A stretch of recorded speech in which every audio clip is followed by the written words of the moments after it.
For example, yung Air Force natin po humingi ng isang squadron ng F-16s. I was told in my trip to Washington last year, few months ago, that there is a EU ally that's willing to give up their 2 squadrons of F-16s because they're going to buy the new F-35. Yan ang paborito kong binabantayan palagi, yung improvement o whatever issues about government arsenal. Napaka-crucial po niyan in our defense and security. Kaya yung sabi mo, cannot cope up with the demands or the requirements of the armed forces alone, yung ating arsenal, which is supposed to be, talagang dapat dyan tayo umaasa. Kasi local, atin talaga yan.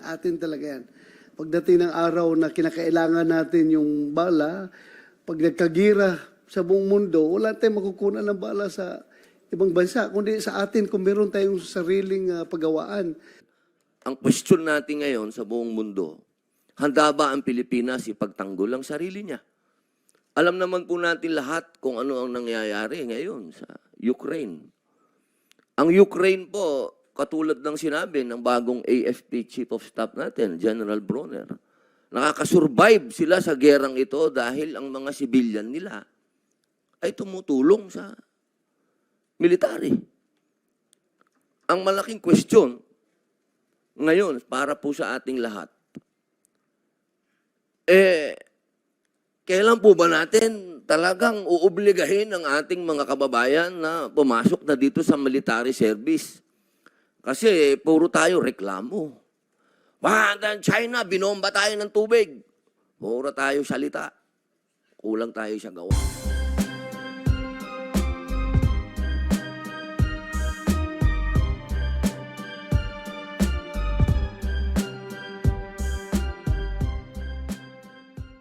Distinguished guests today, especially our chairman, thank you for calling this hearing. Mr. Chairman, I would like to thank, of course, your committee for taking up the Philippine Defense Industry Development Act and all the bills that are being tackled here today. I've been strongly advocating for as a key measure in support of our ongoing efforts to build a credible and concrete defense program. Amidst growing national concern over our sovereignty, it is very timely that we now consider the merits of revitalizing our self-reliant defense posture program and build a local defense industry that would supply the needs of our armed forces. While we value our defense cooperation with foreign allies, we cannot afford to rely on them entirely. Over-reliance on our allies leaves us on the back foot, always waiting and always dependent on what they will supply us with. Nakakaawa po na kailangan pa natin halos maglimos mula sa ibang bansa para mabigyan ng armas at bala ang ating mga sundalo. Yan po nangyari nung Marawi. We are very familiar with that, Mr. Chairman. At ayoko pong maulit ang ganyan eksena kung saan umiikot po ang ating presidente sa iba't ibang bansa para humingi ng bala at armas para sa ating mga kababayan na binubuhis ang buhay nila para sa ating demokrasya. Our brave men and women of the armed forces deserve more and they deserve better. We are among the top importers of arms here in the ASEAN, spending at least $338 million in arms imports in 2021, next only to Singapore at $361 million and Myanmar at $394 million. Unlike Singapore, however, we have a great deal of resources at our disposal. And unlike Myanmar, they are not operating under military rule. We are not operating under military rule. So why is our arms importation nearly as costly as theirs? A closer comparison will be Indonesia, which in 2021 allocated 3.9% of its overall government spending towards military expenditure, not far from the 3.8% that we directed towards our military.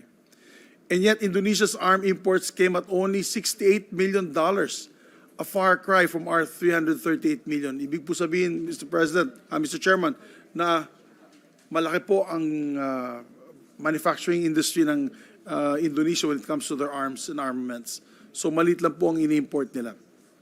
The defense industry has been growing exponentially. I'm talking about Indonesia. In fact, the Indonesian government is now expected to join the world's top 50 top defense companies by next year. We need to be able to produce our own needs in our own time. We have the resources, and we have the manpower and the skills. And I'm quite hopeful that we also now have the political will to push this through. And in the LEDAC, Mr. Chairman, we discussed this with the President, and he's really very keen on coming up with our own defense industry. With the budget season upon us, we're going to have to once again address the still glaring gaps in the modernization of our armed forces. We are, of course, committed to increasing the budget of the AFP. We also have to look ahead, way ahead, beyond their needs over the next year, the future, and into the future of our overall defense strategy. That is why this is why PDIDA should come in, and it's a vital move towards a truly self-reliant defense program. And to be honest, Mr. President, and to look at different countries, the United States, in my personal experience, when the United States needed a sidearm, and the Beretta 92 had won that bid, they required Beretta to set up offices in Atlanta, Georgia, where they built the facilities there to supply their military with the sidearms. They did the same for SIG. When SIG won after the Beretta was terminated, the contract, it was SIG Sauer. SIG Sauer, coming from Europe, had to build their plants within the United States to supply their troops with these pistols. So before I end, Mr. Chairman, I would like to mention also the National Defense Act, which is in the agenda as well. This bill is complementary to PDIDA and to the AFP modernization program. Thus, it is imperative that we pass these bills as well. As a matter of fact, I want to thank the President for discussing the Procurement Act, amendments to the Procurement Act. Because, gentlemen, what necessarily is the cheapest is not the best. We all know that, especially for defense. You may get Mickey Mouse planes. We're going to see them crash day in and day out. So not necessarily that the cheapest is the best. And also, we must give priority to those who build their armaments. Apples to apples yan, Mr. Chairman. When you build a rifle from here in the Philippines, and of course we import a rifle from the United States or Israel or other countries, as long as these Philippine-made rifles pass the stringent tests and requirements, they should be given priority because it is made in the Philippines. And the access is much easier for our troops, and of course it will be supporting our economic agenda of the President. So under the AFP modernization program, we can make certain simple amendments that will already exempt the AFP from this particular Procurement Act.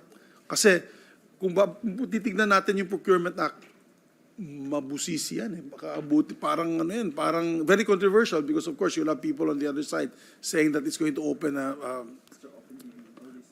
it's actually going to open a can of worms in terms of issues on corruption and all that. But for the AFP, it's different because it's usually government to government naman yan eh. Di ba po? Government to government naman. You cannot go to a supermarket and buy the guns and rifles, airplanes and ships. It's really government to government. Therefore, it's a secure transaction. But, for example, yung Air Force natin po, humihingi ng isang squadron ng F-16s.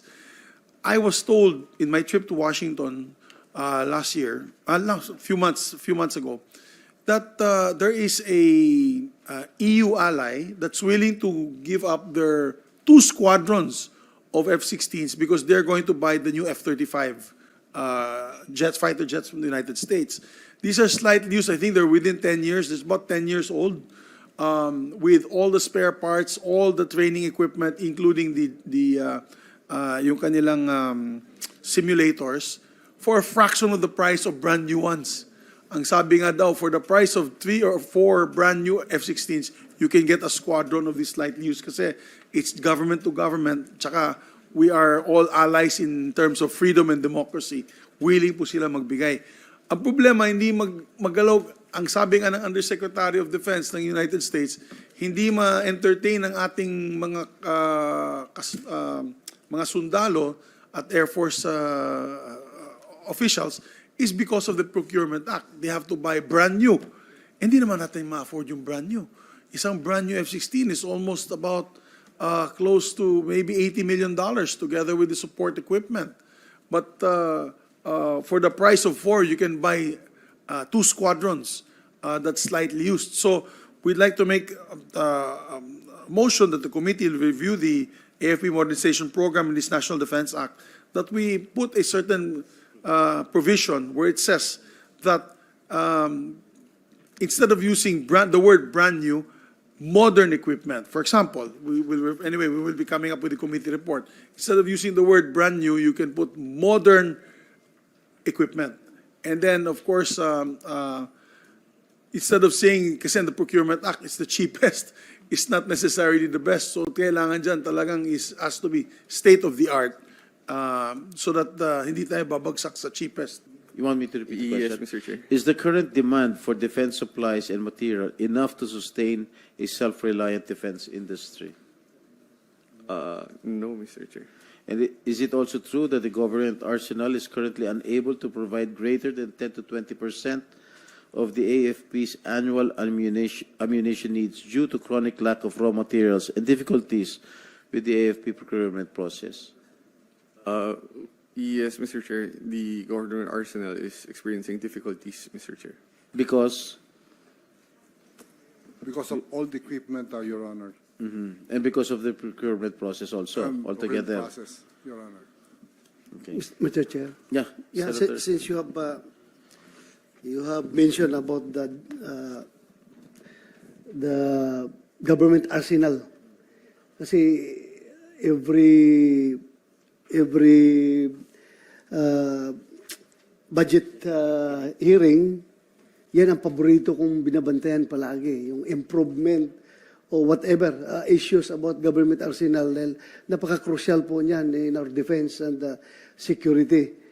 Kaya yung sabi mo, cannot cope up with the demands or the requirements of the armed forces alone, yung ating arsenal, which is supposed to be, talagang dapat dyan tayo umaasa. Kasi local, atin talaga yan, Pagdating ng araw na kinakailangan natin yung bala, pag nagkagira sa buong mundo, wala tayong makukunan ng bala sa ibang bansa, kundi sa atin kung meron tayong sariling paggawaan.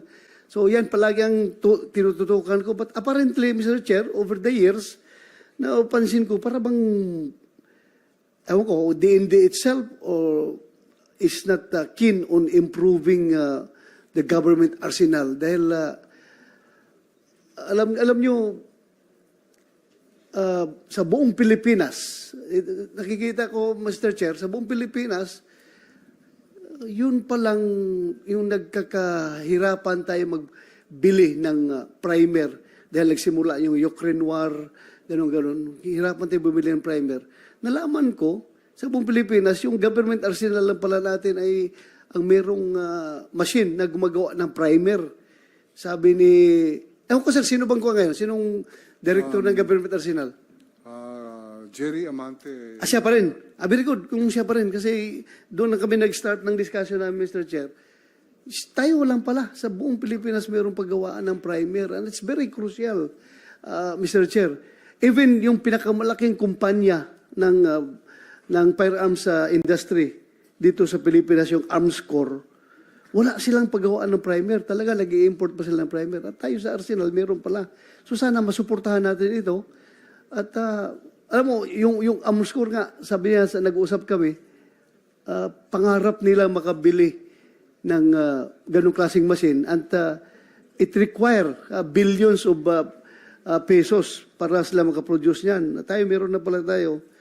Bakit hindi natin kaya masupplyan yung ating, parang in the interest of convenience, sinasabi ng ating DND or ng armed forces nga, magkonte, bilhin lang tayo dyan sa labas o kung anong meron. Instead of developing our own, out of convenience nga, diretso na. So dapat tutukan muna natin yan, yung ating government arsenal, Mr. Chair. Yun lang, thank you, Mr. Chair.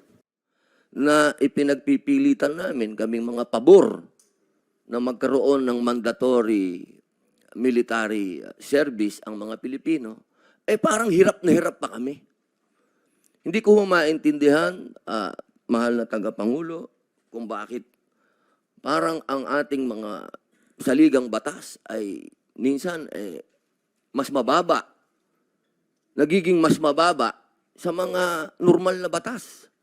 Samantalang malinaw na dapat ang saligang batas ay siyang mayor. Siya dapat ang pinakikinggan, siya dapat ang ating sinusunod. Ngayon, itong mga panukalang ito, napakahalaga po nito, ang kapal. No? Napakahalaga po nito dahil ang question natin ngayon sa buong mundo, handa ba ang Pilipinas ipagtanggol ang sarili niya? Alam naman po natin lahat kung ano ang nangyayari ngayon sa Ukraine. Ang Ukraine po, katulad ng sinabi ng bagong AFP Chief of Staff natin, General Bronner, nakakasurvive sila sa gerang ito dahil ang mga sibilyan nila ay tumutulong sa military. Ang malaking question ngayon para po sa ating lahat, kailan po ba natin talagang uobligahin ang ating mga kababayan na pumasok na dito sa military service? Kasi puro tayo reklamo. China, binomba tayo ng tubig. Puro tayo salita. Kulang tayo sa gawa. Sana, sa pamamagitan po ng pagdinig na ito, mahal na tagapangulo, atin na pong in English ma-realize na tayo po ay namamangka sa isang ilog na napakalakas na ng alon. Sana, yung patungkol po dyan sa usapin ng martial law na mailagay yung imminent danger uli at ito pong military service ay maganap na. Yun lamang po, mahal na tagapangulo. Maraming salamat. Maraming salamat, Senator Robin Hood Padilla. May we now request our COMSEC